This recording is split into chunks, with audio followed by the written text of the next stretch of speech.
and thank you for joining us again. My name is Ashley Torr, and I'm the project lead for culminating the top DEI insights from DMBA's CEO and our founder, Pamela McIlvaine. Today, I'm going to be joined again by Pam, who wrote the book, The Skinny on Diversity Recruiting.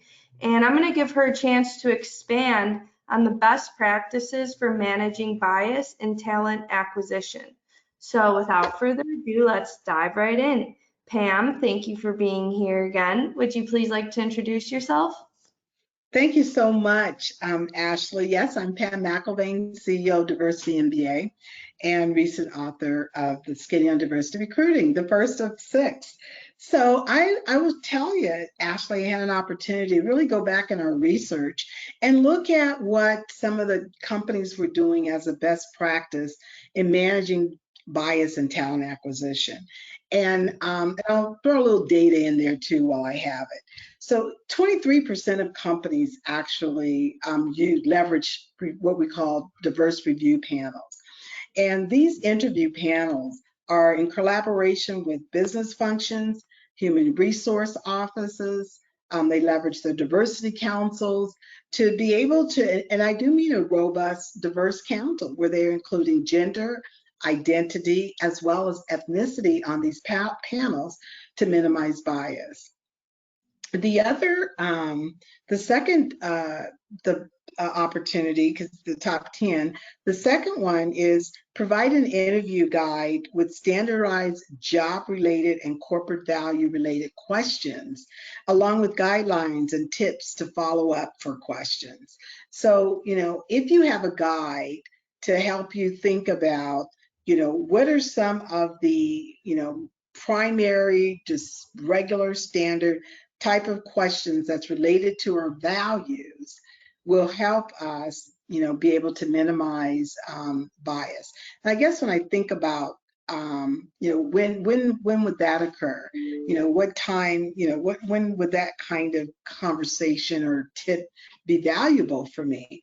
Well, some of our companies said, hiring managers would love a quick reference guide in being able to use that language as they're interviewing candidates. And then the other one, and I definitely ask you, Ashley, if you had any opportunities to where, providing conscious and unconscious bias training, and this is to reduce rater bias or intonation ratings or perceptions. Is there a time that you can remember where you might have had, a perception of something, but your bias kind of changed that a little bit? It's interesting that you asked that because I do have a different experience. I am not a recruiter, but as a student, I took a class that was a multi-cultural and post-colonial literature class. And the whole semester was supposed to be focused on, really learning it about different cultures, reading different authors, understanding post-colonial trauma too. And I was looking around the classroom on the first day and I was like, how are we supposed to have an educational conversation? Because, I hate to say it, but we all had white skin. So I immediately assumed like, this seems wrong. And I was a little bit nervous and weary at what I was going to be able to get out of that class.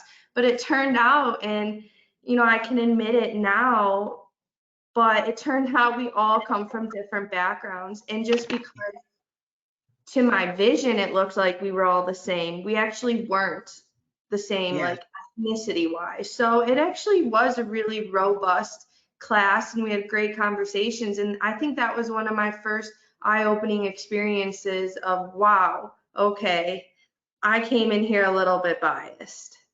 And that's an excellent example. Thank you for sharing. So can you imagine when folks are interviewing and doing the hiring while and that might be a very real observation that they feel that, well, my colleague is different, I'm different, but we might be of the same race, but we do have differences.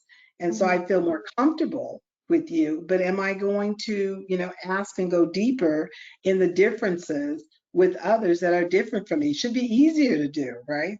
That should be, easier to ask someone that actually looks different than you, speaks differently than you, to really gain and lean into their differences. So thank you for that. And so that's where, you had an unconscious bias that was able, you were able to become conscious of. The other practice that we talked about was monitor the selection rate for adverse impact and the possibility of affinity or in-group bias. So talent acquisition, we're saying in a real-time basis, actually, when you look at your candidate pools, look at what the total number of candidates are in the pool and what the actual possibility of affinity bias by looking at the number of, by gender, by ethnicity, by identity of folks that were hired, and if there were any adverse implications around that. Yeah, so it's so important when you have a homogenous group of folks doing the hiring to really think about how you can identify adverse ways of possibilities where affinity and in-group bias comes into play. Just like you did, Ashley, you were able to identify the bias and then find, oh my goodness, opening your mind, having a great experience. So implementing accountability also for diverse hiring practices, we're finding that close to 75% of companies in our index are creating implementation around alignment among the business functions and the human resource business partners and the human resource functions as it relates to accountability goals. So while diverse slates are used as a way to enhance your diverse candidate slates, the actual hiring outcomes are now being accountable and aligned by business functions. So in the scorecards, using the scorecard as a tool, using dashboards that are used across organizations to measure progress. Establishing, number 6, establishing formal diversity recruiting trainings. I know we talked about that last week, and it's so important to do that, to have the multiple dimensions so recruiters can understand how, systemic racism, how bias is actually, becomes a part of their decision making, and not make it a blame game, not blame them at all for that, but help them increase their education and their exposure so that their experiences can be brought forward in a positive way. Leverage employee resource groups. Oh my goodness, the number one way to engage others in, to engage talent acquisitions. Organizations leverage employee resource groups all day long because they're all dimensions. They're networks, they're affinity groups, they're culturally savvy, they come up with business solutions. So why not leverage them in the community, which is one of the number one engagement activities that they have. They align with students at the universities. You have a veteran ERG that aligns with a student veteran organization, ROTC on campus, where they are creating now and cultivating relationships. Same thing for able-bodied students and working with the school centers so that they can create pipelines for persons with disabilities in their process.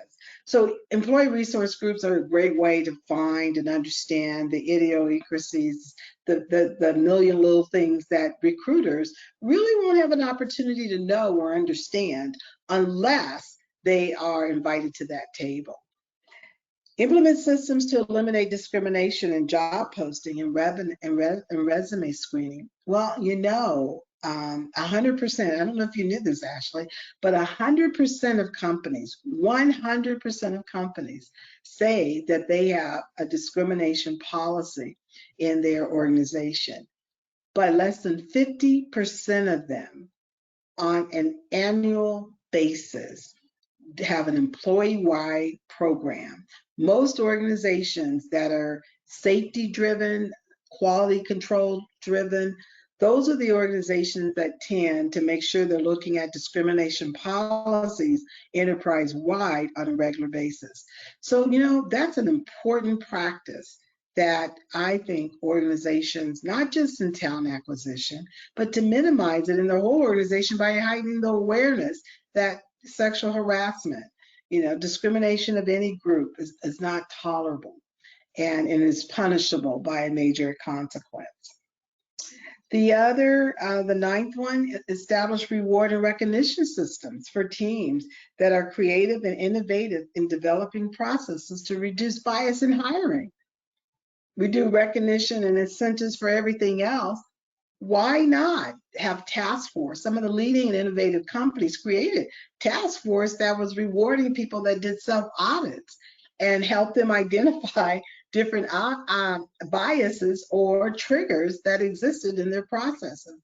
So in the handbooks, they helped explain that. They encourage managers. Let's talk about how bias shows up on our teams and what we can do to eliminate it. So making it a safe place, right? A safe environment to talk about where potential bias could occur. And that's a great thing. And then that helps folks in talent acquisition to bring them in so that they too can understand where it shows up. And that's what they should do.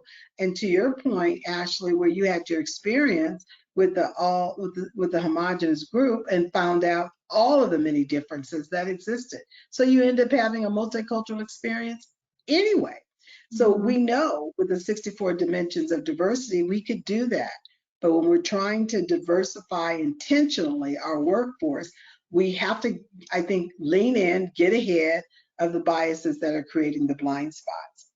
And finally, establish a zero tolerance policy that eliminates bias and discrimination in the talent acquisition process once identified. So remember when I said the way to eliminate it is to create policies that are zero tolerance and says there will be consequences, significant consequences, if you do not take action, corrective action, when you identify major discriminatory actions or activities. I don't know, Ashley, if you ever, have been a place where you overheard a comment that someone made in a jokingly way about someone else. Have you ever had that experience? Oh yeah, I'm sure I could think of plenty, just in our normal everyday settings, sitting in a restaurant or in a grocery store and you hear people or teenagers especially, making jokes, and I'm just like, I don't think that's the right thing to be saying. Right. And so imagine, in a workplace and people making comments like that. And, you have to decide, do I say anything? So here we are, in talent acquisition. And not to say that recruiters are doing that, but what if they overhear hiring managers doing that? What awkward position that they're in and having to stand up for, folks that have yet to hire with a person, with the potential manager that has an inset bias by joking about it, And so, these are the things that I know it's a lot, but we have to be mindful of these things when we're doing this. And I think organizations that get in front of it and say, okay, yes, we're training our organization on bias. Yes, we want to create awareness for our organization on bias. But the more folks, and if everyone is responsible, and not just one department, not just one function, but if everyone is responsible for the biases that are hardwired within themselves and for triggers that they see occurring, and having that toolkit that I talked about earlier, having a standardized way that's related to your values, that this is not accepted in our workforce. So those are some of the best practices for managing bias in talent acquisition. And I encourage you to please, download the tips. They're available there for you from this, and have the, continue the courageous conversation in talking about how we minimize bias now and going forward. So thank you, Ashley. Yeah, thank you, Pam. That was, I learned a lot. That was very insightful. There were a lot of great takeaways from that conversation. And I hope our audience just really remembers that it's a human nature to have these biases. But like you said, we can be accountable and responsible for them without placing blame, because You know, I think if people are too scared to recognize their biases, then you can't admit you have them. And if you can't admit you have them, you can't move forward to change them. So thank you, Pam. This was a great conversation. I encourage our audience to join us next week while we dive into some more insights.